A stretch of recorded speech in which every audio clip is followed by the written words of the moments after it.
साल 1999 खत्म होने वाला था। 2000 जो साल है उसमें हम प्रवेश करने वाले थे, यानी कि 21वीं सेंचुरी में हम प्रवेश करने वाले थे। देशवासी बेसब्री से 2000 साल शुरू होने वाला है उसका इंतजार कर रहे थे, लेकिन तब एक ऐसी खबर आई जिसने सबको सदमे में ला दिया। सब अपनी सांस रोक करके बैठ गए। कंधार हाईजैक, कंधार की वो घटना जिसने पूरी दुनिया की नजर भारत पर ला दी। भारत का एक प्लेन जिसे आतंकवादियों ने हाईजैक कर लिया और कंधार लेकर के गए। आप देख रहे हैं आरजे कार्तिक एक्स्ट्रास। पूरी कहानी शुरू से शुरू करते हैं। 24 दिसंबर 1999 की तारीख थी। इंडियन एयरलाइंस का प्लेन था जो कि IC-814 काठमांडू के त्रिभुवन अंतर्राष्ट्रीय हवाई अड्डे से नई दिल्ली के लिए उड़ान भरता है, जिसमें 176 पैसेंजर्स थे, 15 क्रू मेंबर्स थे। कुछ हाईजैकर्स पैसेंजर्स के भेष में विमान में चढ़ जाते हैं और जैसे ही इंडियन एयर स्पेस में ये प्लेन आता है वो अपना असली रंग दिखाते हैं, बंदूक तान देते हैं, क्रू मेंबर्स को धमकाते हैं, मारपीट करते हैं और कहते हैं इस प्लेन को पाकिस्तान की ओर लेकर जाइए। प्लेन हाईजैक की खबर भारत में पहुंच जाती है। सरकारी डिपार्टमेंट्स में हड़कंप मच जाता है। जो विमान में जो पैसेंजर्स थे उनकी फैमिली और पूरा देश जो है सांस रोक के बैठा था, सदमे में था कि ये क्या हो गया। शाम 6:30 बजे इस्लामाबाद में भारतीय हाई कमीशन प्लेन को लाहौर में उतारने की परमिशन मांगता है, लेकिन इस बार भी साफ मना कर दिया जाता है। जो पायलट थे, जो कैप्टन थे देवीशरण, वो हाईजैकर्स को विमान अमृतसर में लैंड कराने के लिए फाइनली राजी कर लेते हैं। प्लेन को अमृतसर में उतारा जाता है शाम 7:01 पर। सरकार ये चाह रही थी कि प्लेन को ज़्यादा देर जो है अमृतसर में रोका जाए ताकि कुछ प्लानिंग करने का समय मिल जाए। उस प्लेन के टायर पंक्चर करने के बारे में भी सोचा गया। अमृतसर पुलिस को तैनात किया गया, लेकिन टेररिस्ट बार बार दबाव बना रहे थे, टेक ऑफ के लिए कह रहे थे।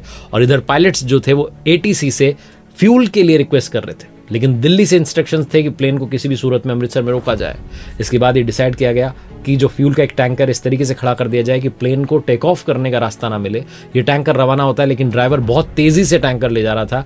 ATC ने ड्राइवर से टैंकर की स्पीड कम करने के लिए कहा, लेकिन ड्राइवर ने जोर से ब्रेक मारा और टैंकर वहीं खड़ा हो गया।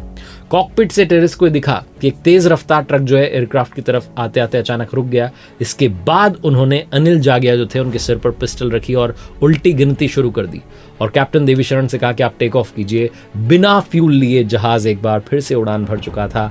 शाम 7:50 पर टेक ऑफ जब हुआ तो जहाज की उस टैंकर से टक्कर होते होते बची थी। कुछ देर के बाद में जो प्लेन था ये लाहौर के आसमान में पहुंच गया। लाहौर एयरपोर्ट की बत्तियां बुझा दी गईं, परमिशन अभी भी नहीं दी गई, लेकिन कैप्टन देवीशरण के पास में कोई रास्ता नहीं था प्लेन को लैंड कराने की, क्योंकि तेल जो था वाकई में कुछ ही मिनट्स का था।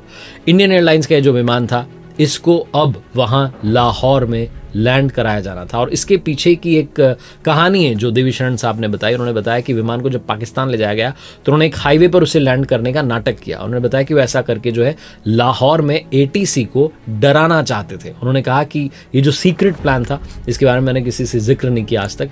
और हाईजैकर्स जो थे वो लगातार जो है दबाव बना रहे थे। तो ये जो हाईजैकिंग हुई इसके दौरान जो क्रू मेंबर्स थे, इसमें कैप्टन देवीशरण साहब थे, उनके जो को पायलट्स थे राजेंद्र कुमार और फ्लाइट इंजीनियर थे के जगह, ये सब शामिल थे। अब तक तो माना जाता था कि ये तीनों जो है पाकिस्तानी ऑफिसर्स के फैसले के खिलाफ गए और उन्होंने लाहौर एयरपोर्ट पर विमान की लैंडिंग का फैसला किया। ऐसा करने के दौरान उन्होंने उस वक्त हाईवे को रनवे समझने की भूल की थी, क्योंकि रनवे की बत्ती गुल थी। फाइनली क्या हुआ कि वो डर गए ATC वाले और जो है एयर ट्रैफिक कंट्रोल से इनको परमिशन मिल गई कि आप लाहौर में लैंडिंग करा सकते हैं, लेकिन सिर्फ फ्यूल के लिए। रात 10:30 बजे IC-814 को दोबारा से वहां से टेक ऑफ करना पड़ा।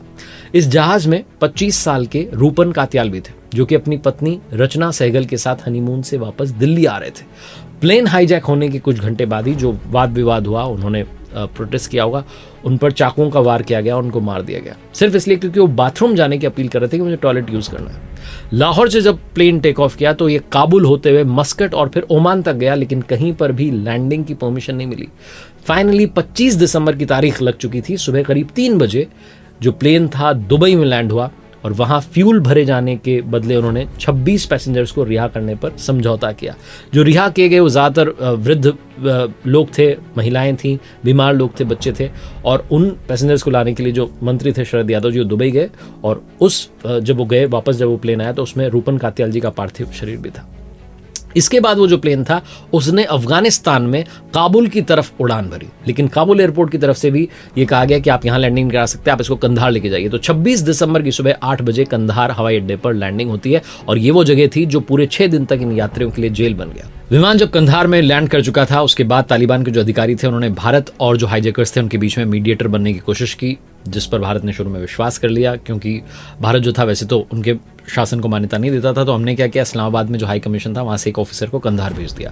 तालिबान का जो रूल था उसके साथ हमारा इतना कांटेक्ट था नहीं, पिछले कुछ समय में कांटेक्ट में कमी आई थी, इसलिए पूरी प्रोसेस थोड़ी सी जटिल बन गई थी। और तालिबान की जो मंशा थी वो भी संदेह के घेरे में आ गई, क्योंकि उन्होंने जो अपनी फोर्सेज हैं उस प्लेन के आसपास तैनात कर दी। तालिबान ने कहा कि कहीं हाईजैकर्स जो हैं, जो अंदर बंधक हैं, उनको मार ना दे, घायल ना कर दें, उनको रोकने के चक्कर में हमने फोर्सेज लगाई हैं। लेकिन कुछ एक्सपर्ट्स का मानना था कि जो हाईजैकर्स थे उनके खिलाफ इंडियन आर्मी कोई एक्शन ना ले ले, उसको रोकने के लिए इन्होंने ऐसा किया था। उस वक्त जो आईबी प्रमुख थे अजीत डोभाल साहब, उन्होंने दावा किया कि जो हाईजैकर्स थे वो कंधार में उनको जो है सपोर्ट मिल रहा था आईएसआई का, और अगर आईएसआई सपोर्ट नहीं करती तो हमारे लिए जो है बहुत आसान होता, हम एक्शन ले लेते और जो हाईजैकर्स थे जिन्होंने प्लेन को हाईजैक किया था उनसे जो है बंधकों को वहाँ से छुड़ा लेते, इस पूरी घटना को हम सुलझा देते, ऐसा उनका मानना था। लेकिन उनका ये कहना था कि आईएसआई कहीं ना कहीं उनको जो है एक्टिव सपोर्ट दे रही थी कंधार में भी। कंधार में रहते हुए अफगानिस्तान में कड़ाके की ठंडी रातें थी, उन सबको जो है अंदर जो बैठे हुए थे उन सबको सुरक्षित रखने के लिए, स्वस्थ रहें उसके लिए जो प्लेन का इंजन था वो लगातार चालू रहा ये पूरे 6 दिन तक, जब तक ये वहाँ पर थे। हमले की जो पोजीशन थी उस पर तालिबानी थे, इसलिए समझौते की बातचीत को शुरू किया गया। तालिबान की तरफ से कहा गया कि मौलाना चाहिए। ऑफिसर्स को अंदाजा नहीं था कि मौलाना है कौन, तो पूछा गया तो बताया गया कि मौलाना मसूद अजहर, हरकत उल मुजाहिदीन का मुखिया, 1994 से जम्मू जेल में बंद था। 1994 में इसको तब अरेस्ट किया गया था जब ये अपना जो संगठन था हरकत उल अंसार, उसके कुछ झगड़े निपटाने के लिए आया हुआ था, और इसको छुड़ाने के लिए एक और जो आतंकवादी संगठन था अल फरान, ये 1995 में खड़ा हो गया था। हरकत अल अंसार ने फिर अगले 4 साल जो है टूरिस्ट को किडनैप किया और उनको जो है सहारनपुर के गाँव में छुपा के रखा। इस किडनैपिंग के पीछे उमर सईद शेख का दिमाग था, जो लंदन से पढ़ाई करके आया था, उसको पुलिस ने पकड़ लिया और तब से दिल्ली की तिहाड़ जेल में बंद था। तीसरा जो आतंकवादी था जिसको छोड़ने की डिमांड की गई थी वो मुश्ताक जरगर नाम का था, जिस पर 40 से ज़्यादा लोगों की हत्याओं का आरोप था, और जो ज़्यादातर लोग थे वो कश्मीरी पंडित थे। ये समझौता बातचीत चल रही थी, इसमें अब तालिबानी बीच में आ गए। 5वां दिन उधर अगर मैं बात करूं जहां कंधार में प्लेन खड़ा हुआ था, बहुत मुश्किलों भरा था, टॉयलेट्स ओवरफ्लो कर रहे थे और चेहरे जो थे सिर्फ कहने भर के लिए जिंदा थे। मौत की दहशत जो है लोगों के शरीर में उतर चुकी थी। दिल्ली में सरकार भी चिंता में थी, प्रधानमंत्री जी वाजपेयी साहब बहुत चिंता में थे और वो सोच रहे थे कि क्या इसका रास्ता निकाला जाए। इस सब के बीच में एक प्रेस कॉन्फ्रेंस हो रही थी। उस वक्त जो हमारे विदेश मंत्री थे जसवंत सिंह साहब वो प्रेस कॉन्फ्रेंस कर रहे थे, और तब जो ये बंधक बनाए गए लोग थे इनके जो रिश्तेदार थे वो अचानक से वहाँ पर आ गए और जानने लगे कि कौन से आतंकवादी, इनके नाम बताओ हमें, वो कौन है, उनके नाम बताओ हमें। और कोई चलने लगा कि जब मुफ्ती मोहम्मद की बेटी जो है उनके लिए आतंकवादियों को छोड़ दिया गया तो हमारे रिश्तेदारों के लिए क्यों नहीं जाने दिया जा रहा है, जाने दो, हमें कोई फ़र्क नहीं पड़ता।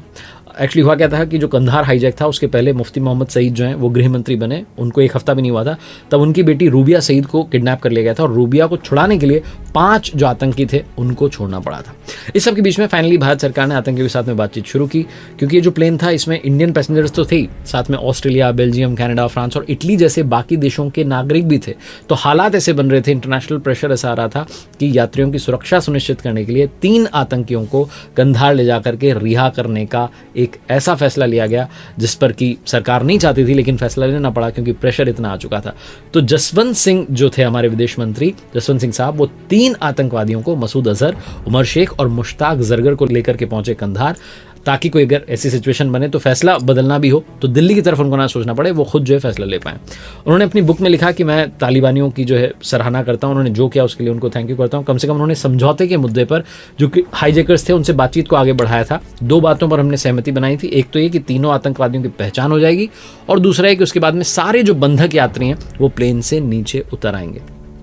इससे पहले भारत सरकार और जो चरमपंथी थे इनके बीच में समझौता जैसे हुआ तो तालिबान ने उन्हें 10 घंटों के भीतर अफगानिस्तान छोड़ने का अल्टीमेटम दिया था। शर्तें मान लिए जाने के बाद में ये जो आतंकवादी थे ये प्लेन से उतरे, एयरपोर्ट पर जो इंतजार कर रही थी गाड़ियां उनमें बैठे और रवाना हो गए। कहा जाता है कि इंडियन एयरलाइंस का जो विमान था इसको अगवा करने वाले जो आतंकवादी थे उन्होंने अपनी सुरक्षा की गारंटी के लिए तालिबान के एक अधिकारी को भी अपनी हिरासत में रखा था, और कुछ पैसेंजर्स ने भी बताया था कि जो बंधक संकट था उसके दौरान हाईजैकर्स ने अपने ही गुट के एक आदमी को मार दिया था। हालांकि इसकी कोई कंफर्मेशन नहीं हो पाई, पुष्टि नहीं हो पाई। ठीक 8 दिन के बाद साल के आखिरी दिन यानी कि 31 दिसंबर 1999 को सरकार ने समझौते की घोषणा की। प्रधानमंत्री जी ने नया साल आने वाला था 2000 जो है उसमें हम प्रवेश कर रहे थे, उसकी पूर्व संध्या पर देशवासियों को बताया कि सरकार जो है हाईजैकर्स की मांग को काफी हद तक कम करने में सक्सेसफुल रही है, कामयाब रही है। 31 दिसंबर 1999 की रात ही फ्लाइट 814 के जो छोड़े गए बंधक थे उनको एक स्पेशल प्लेन के जरिए भारत में वापस लाया गया। और इससे पहले प्रधानमंत्री जी पूरे देश को जो है ये खुशखबरी दे चुके थे, बता चुके थे कि सारे जो बंधक हैं वापस आ रहे हैं और हमने जो हाईजैकर्स हैं, टेररिस्ट हैं, उनकी मांगों को काफी हद तक कम किया है और यात्रियों को मुक्त कराने में हमारी सरकार जो है कामयाब रही है। लेकिन वो जो 8 दिन थे वो किसी बुरे दौर से कम नहीं थे। आज भी लोग उन दिनों को याद करते हैं तो सहम जाते हैं। वो परिवार जो कि उस समय पर सबसे ज़्यादा दुख में थे वो आज भी उन दिनों को याद करते हैं तो अंदर तक सहम जाते हैं। पूरा देश जो था टीवी पर नजरें गड़ाए हुए बैठा हुआ था और इंतजार में था कि वो खुशखबरी कब आएगी। एक साथ दुआएं प्रार्थनाएं कर रहा था ताकि सारे जो बंधक हैं वो वापस देश सुरक्षित लौट आए और ठीक वैसा हुआ भी। ये थी पूरी कंधार के प्लेन हाईजैक की घटना जिसके बारे में मैंने आपको बताया आरजे कार्तिक एक्स्ट्रास पर। ट्रेंडिंग टॉपिक्स के लिए देखते रहिए आरजे कार्तिक एक्स्ट्रास।